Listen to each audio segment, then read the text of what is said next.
Pereira, Maria do Socorro de Souza, convidamos as seguintes autoridades para compor a mesa. O assessor técnico da Secretaria de Gestão, Estratégia e Participativa do Ministério da Saúde, Esdra Daniel dos Santos Pereira.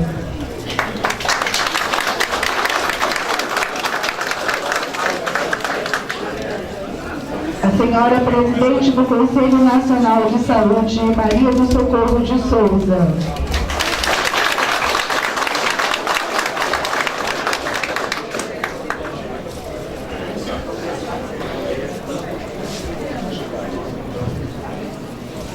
A senhora presidente do Conselho Nacional de Saúde, Maria do Socorro de Souza.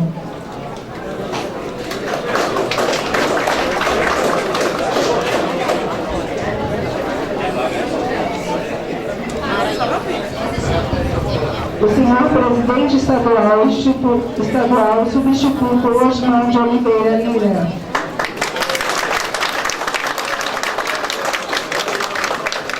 O senhor diretor de Planejamento do Estado de Pernambuco, o senhor Humberto Antunes.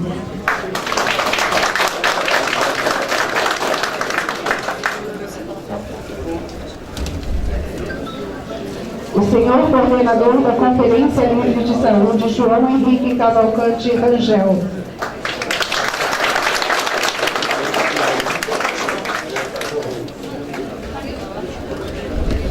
O senhor representante da Articulação das Comunidades Quilombolas de Pernambuco, Antônio João Mendes.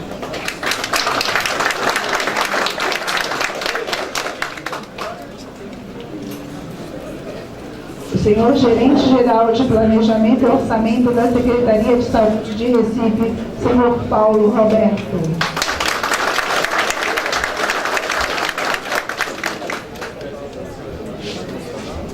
O senhor presidente da Fundação Nacional de Saúde, o senhor Antônio Henrique de Carvalho Pires.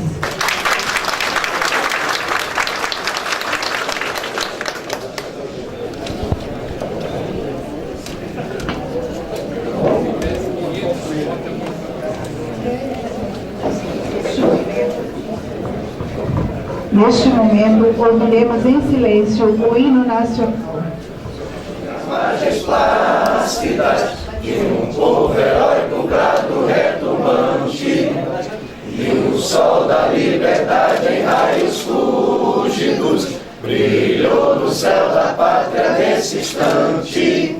Seu penhor desce na igualdade, conseguimos conquistar com braço forte. Em teu seio, ó liberdade, desafia o nosso peito à própria morte. Ó pátria amada, idolatrada, salve, salve. Brasil, teu sonho intenso, raio vívido, de amor e de esperança a terra desce. Sem teu formoso céu risonho límpido, a imagem do cruzeiro resplandece. Gigante pela própria natureza, és velha, és forte, impávido colosso. Se o teu futuro espera essa grandeza, terra adorada, entre outras mil és tu, Brasil, ó pátria amada. Dos filhos deste sol és mãe gentil, pátria amada, Brasil.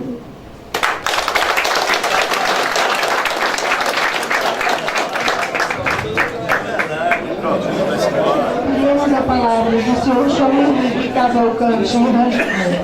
Gostaríamos de saudar a todos os eventos da FUNASA, da nossa Conferência Livre de Saúde, e ao mesmo tempo agradecê-lo pelo apoio dado. Prezada Maria do Socorro, é com muita felicidade que a recebemos aqui em Recife hoje, não só enquanto presidente do Conselho Nacional de Saúde, mas enquanto uma lutadora pelo SUS, uma defensora do SUS. Seja bem-vinda à sua terra também, inclusive. Prezado Esdras Pereira, queria saudá-lo em nome Rogério Carvalho, secretário de Gestão Estratégica Participativa do Ministério da Saúde. Seja bem-vindo. Doutor Osman Lira, saudações. O colega Paulo Roberto, representando aqui o secretário de Saúde Municipal do Recife. Seja bem-vindo também. E o doutor Humberto Antunes, representando aqui o secretário de Saúde do Estado. Seja bem-vindo, doutor Humberto. O Estado brasileiro, sob o ponto de vista de sua estrutura, passou nos últimos anos por mudanças importantes, promotoras de um modelo de desenvolvimento de caráter inclusivo e que, com o sistema de proteção social, assumiu um papel central para a estratégia desse desenvolvimento, tendo que conjugar crescimento econômico com a redução das desigualdades sociais e regionais. No campo da saúde, há de se reconhecer que, ao longo dos seus 26 anos de existência, o Sistema Único de Saúde trouxe muitos avanços para a sociedade brasileira, mas ainda assim enfrenta inúmeros desafios que colocam em risco a sua viabilidade e impedem que ele cumpra de fato o seu papel de garantia universal com integralidade das ações, proporcionando uma saúde pública de qualidade a toda a população brasileira. Com a junção de dois órgãos do Ministério da Saúde, a Superintendência de Campanha de Saúde Pública, a SUCAM, e a Fundação Serviço de Saúde Pública, a Fundação SESP, foi criada em 1990 a Fundação Nacional de Saúde, através da Lei 8.029. O conhecimento acumulado pela SUCAM levou para a FUNASA a experiência nas atividades de combate às endemias de transmissão vetorial, e da Fundação SESP, a FUNASA herdou a expertise de aliar saúde pública com saneamento básico. A sua missão institucional é de promover a saúde pública e a inclusão social, por meio de ações de saneamento e saúde ambiental, direcionando as suas ações para municípios de até 50 mil habitantes. No Brasil, esse universo chega a aproximadamente 5 mil municípios. Entre as ações de engenharia de saúde pública estão sistema de abastecimento da água, sistema de esgotamento sanitário, melhorias sanitárias domiciliares, resíduos sólidos, melhorias habitacionais para o controle de doenças de Chagas, saneamento rural, cooperações técnicas, estudos e pesquisas. Entre as ações de saúde ambiental, destacamos as ações estratégicas de saúde ambiental, educação em saúde ambiental, controle da qualidade da água e atuação em desastres ocasionados por inundações. A sua nova missão representa um desafio ao tentar romper com a hegemonia do pensamento daqueles que defendem que as ações de saneamento sejam ações vinculadas à infraestrutura das cidades e não uma política social. No Brasil, segundo a Agência Nacional de Águas, há hoje 40 milhões de pessoas sem acesso à água potável, metade nas áreas rurais, e apenas 46% dos domicílios têm coleta de esgoto, grande parte sem tratamento adequado. A preocupação com as doenças relacionadas ao saneamento ambiental inadequado aumenta a cada ano. Entre elas podemos destacar a doença diarreica, a hepatite A, a cólera, a dengue e a malária. Dados do DataSUS, referente ao período de janeiro a setembro de 2014, sobre internações por doenças diarreicas, mostraram 212 mil internações em todo o país, sendo 50% na região Nordeste. Esses dados demonstram a importância do saneamento ambiental na estratégia da promoção da saúde. Após quase 20 anos sem um marco regulatório nacional que tratasse dos serviços de saneamento, foi sancionado em 5 de janeiro de 2007 a Lei 11.445, regulamentada pelo Decreto 7217 de 2010, destacando o planejamento, a regulação, a fiscalização e o controle social como ferramentas fundamentais para a execução das ações de saneamento, com destaque para a universalização do acesso, com a integralidade das ações e o controle social. Também a aprovação pelo Legislativo Brasileiro da Política Nacional de Resíduos Sólidos, a Lei 12.305/2010, e a sua posterior regulamentação representa um importante passo em direção às necessárias ações intersetoriais para o enfrentamento do problema, quando ultrapassa a mera responsabilidade dos governantes com a coleta e a disposição final do lixo. Assim, entendemos a importância de se conhecer as condições de saúde e socioambientais do território que se quer intervir, enquanto território vivo, por entendermos que o setor saúde, isoladamente, não consegue dar respostas às necessidades sociais de saúde e nem as desigualdades sociais geradas pela apropriação privada da riqueza socialmente produzida. Como forma de aprofundar essa questão, é preciso dialogar com a sociedade. O controle social, através dos conselhos, tem um papel importante nessa interlocução, sobretudo na participação do processo de formulação das políticas e no controle de sua execução. E não só os conselhos, mas também as conferências de saúde, sejam elas municipais, estaduais e nacional. O advento das conferências livres, por exemplo, tem um papel importante nesse contexto, enquanto etapa de mobilização de caráter democrático e participativo, pois surge no momento em que há um evidente esgotamento do modo de se produzir as conferências no país. Outro ponto que merece destaque, e ao mesmo tempo a nossa preocupação, diz respeito ao subfinanciamento do SUS. A princípio, reconhecemos como um equívoco não ter considerado na Lei Complementar 141 de 2012 as despesas com ações de saneamento básico como ações e serviços de saúde, indo de encontro a uma concepção ampliada de saúde, devidamente incorporada à Constituição Federal de 1988, regulamentada na Lei Orgânica da Saúde.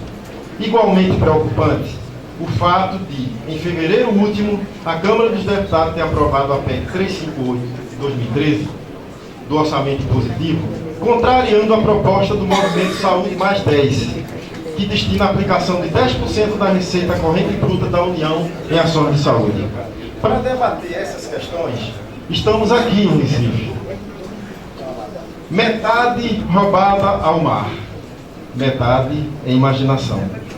Assim definiu o poeta Carlos Pena Filho a formação dessa encantadora metrópole nordestina.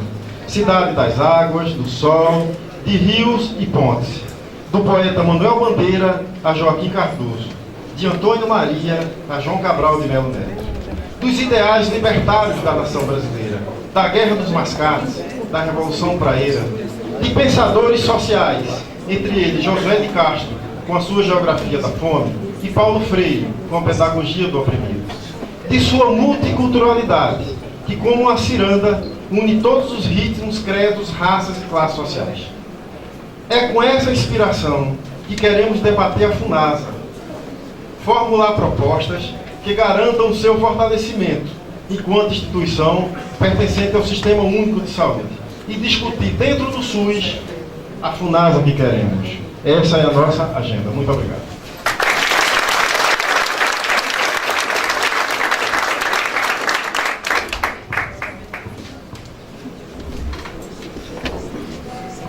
Neste momento, ouviremos a palavra do senhor presidente, Dr. Antônio Henrique Pires.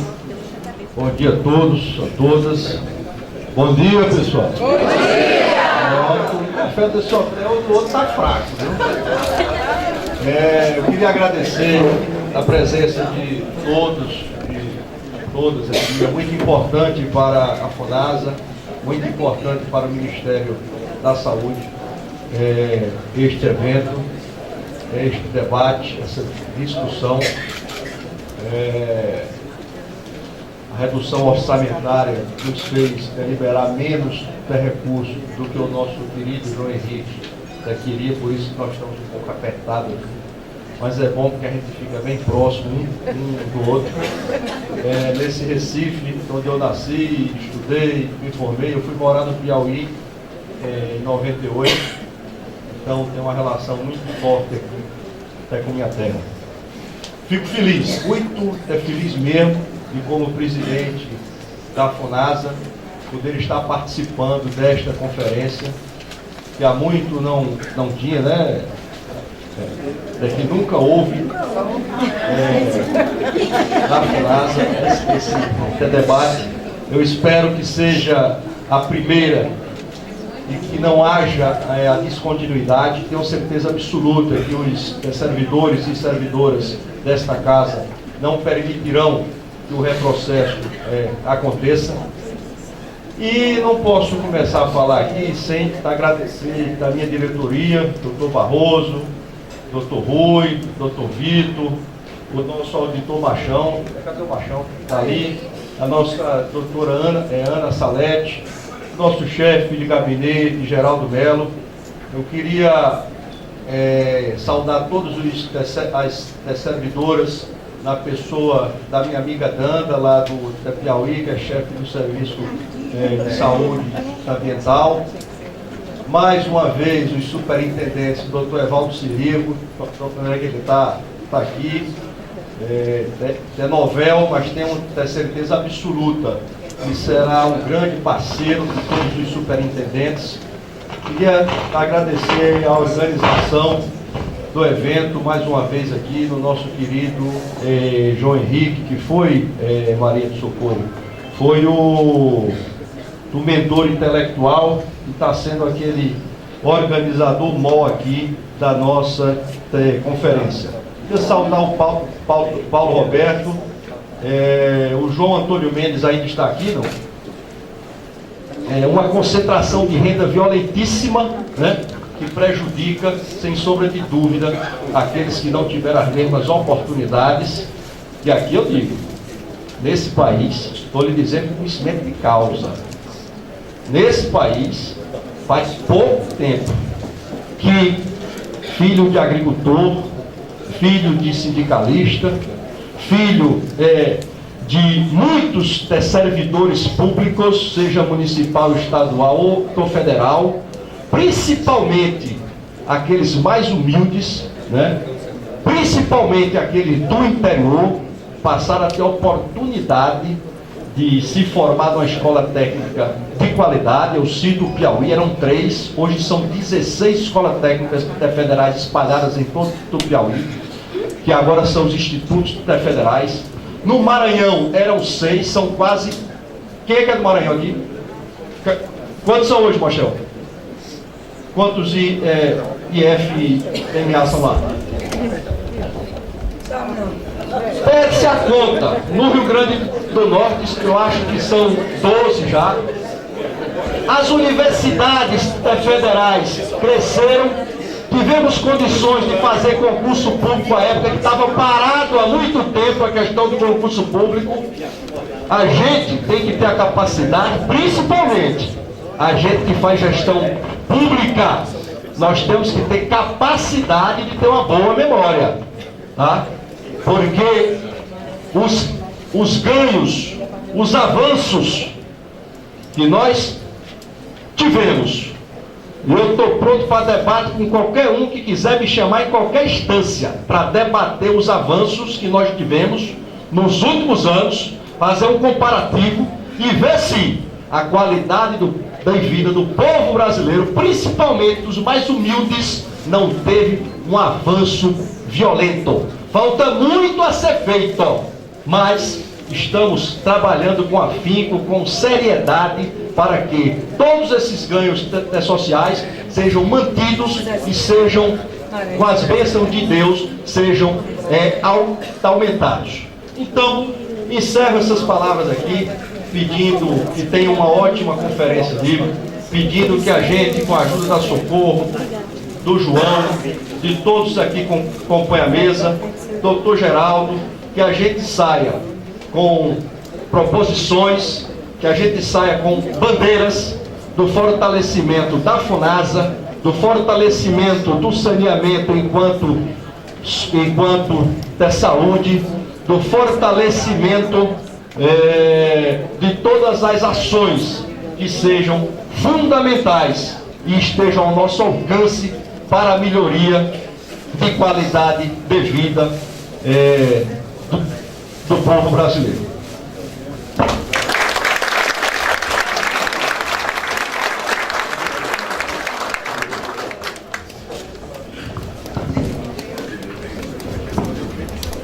Nesse momento, passamos a palavra à senhora Maria do Socorro de Souza, presidente do Conselho Nacional de Saúde.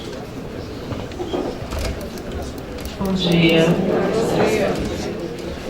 Bom dia, presidente Antônio Henrique. Bom dia, João Henrique.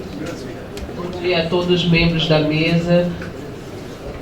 Bom dia, povo pernambucano, porque minha história começa aqui, né? Minha história de vida. Eu estou muito agradecida por esta homenagem. Eu consigo, João, entender o sentido dela. embora a gente sempre acha que não merece tanto assim, né? É uma situação um pouco delicada ser homenageada na própria terra, e eu não sou uma servidora da FUNASA, então eu fico entendendo bastante o apelo, o sentido político que essa homenagem tem, e é óbvio que eu estou bastante também lisonjeada e emocionada, mas eu quero entender que essa homenagem ela tem um sentido político para todos nós. Vejo aqui também muitos amigos, alguns de onde eu já tive uma trajetória. Eu morei aqui até 99 e minha vida começa aqui exatamente também na cidade de Recife, de Olinda, mas a minha família é de Moreno. Eu perdi muito cedo meu pai, mas minha mãe ainda está com 94 anos do meu lado, né? E eu aprendi com eles, todos dois, negros, pobres, analfabetos e filhos adotivos. E eu aprendi com eles muito o sentido da vida, né, da missão, onde você está, tem que assumir como missão. Então, a minha condição de estar na presidência do Conselho Nacional de Saúde é uma missão em nome dos movimentos sociais, inclusive os movimentos sociais que historicamente são os mais excluídos da nossa sociedade, que são os povos camponeses e os povos indígenas. Então a minha história de vida vem exatamente da negação que esse Brasil ainda tem em fazer e da invisibilidade desses sujeitos tão importantes para a história do país. Com certeza também tem aqui os conselheiros de saúde, vendo aqui também o nosso Oscar, aqui do Conselho Municipal de Saúde de Recife. Mas enfim, pelo adiantar da hora, eu soube ontem que esta pré-conferência livre ia ter o meu nome, seria minha homenagem. Eu me encontrei com o João e o Carlos Silvão pelo corredor do Conselho, fiz uma provocação que eu tenho feito também, fiz quando o Geraldo estava, né, como chefe de gabinete da FUNASA, fiz ao presidente na condição de CONTAG, dizendo exatamente o seguinte, que não tem como segurar uma instituição importante como a FUNASA se ela de fato não dialoga com a sociedade, se ela não incorpora o SUS, se ela não é reconhecida como política.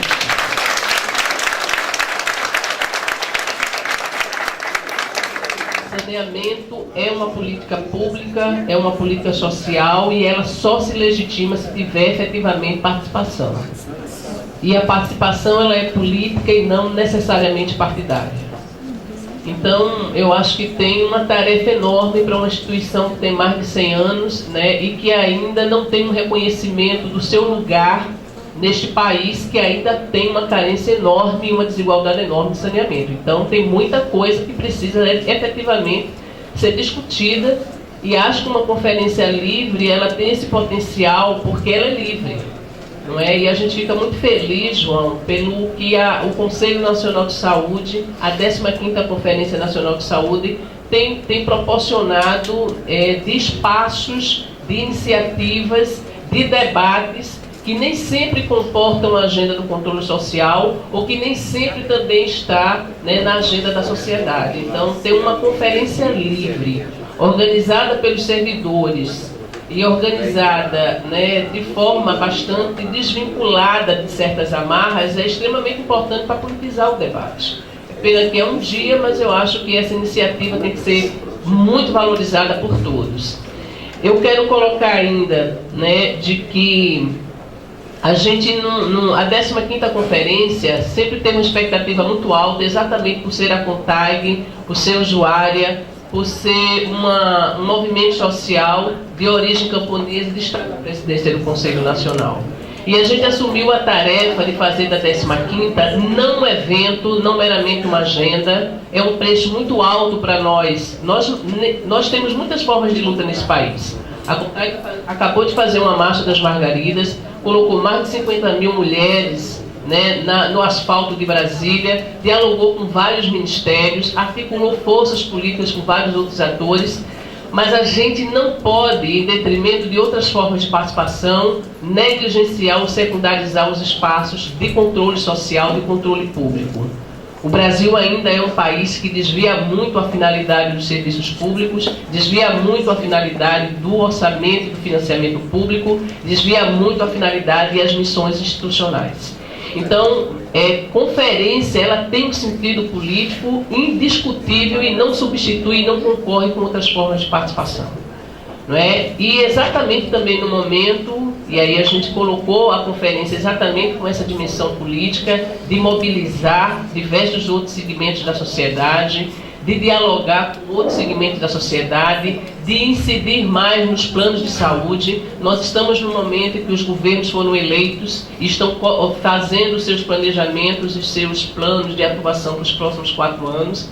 Então, tínhamos sim que fazer uma conferência com ampla participação para contribuir nos rumos do país. E, neste sentido, não tem sido fácil, porque é um ano de um contexto de muita crise política e econômica, mas extremamente oportuno se a gente quer politizar e, de fato, estabelecer diálogos. Acho que exatamente a crise política nos chama a responsabilidade do diálogo, chama o governo a responsabilidade do diálogo transparente e aberto com a sociedade. A crise econômica determina que a gente também defina prioridades e também não fique refém de uma política econômica que coloca direitos sociais no plano secundário. Então, é mais do que oportuno, João, esse momento em que acontece a conferência e que acontece também, né, dentro desse contexto do debate de saneamento.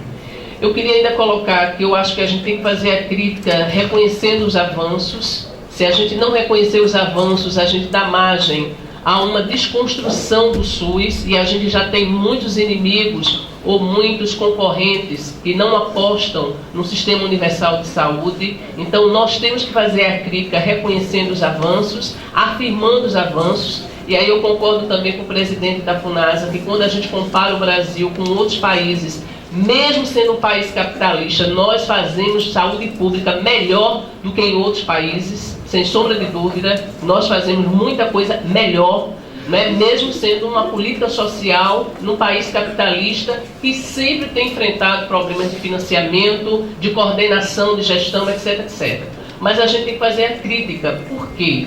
Porque nós estamos sendo, nesse momento de crise econômica e crise política, um dos principais alvos, né, das forças mais conservadoras e reacionárias do país. E essas forças conservadoras e reacionárias estão muito bem organizadas e representadas no Congresso Nacional. E com grande influência também dentro do governo. Então, é importante a gente não só discutir a FUNASA.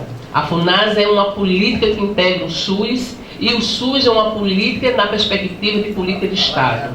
Então, no momento de crise, e sobretudo num país capitalista, óbvio que a gente é alvo, né?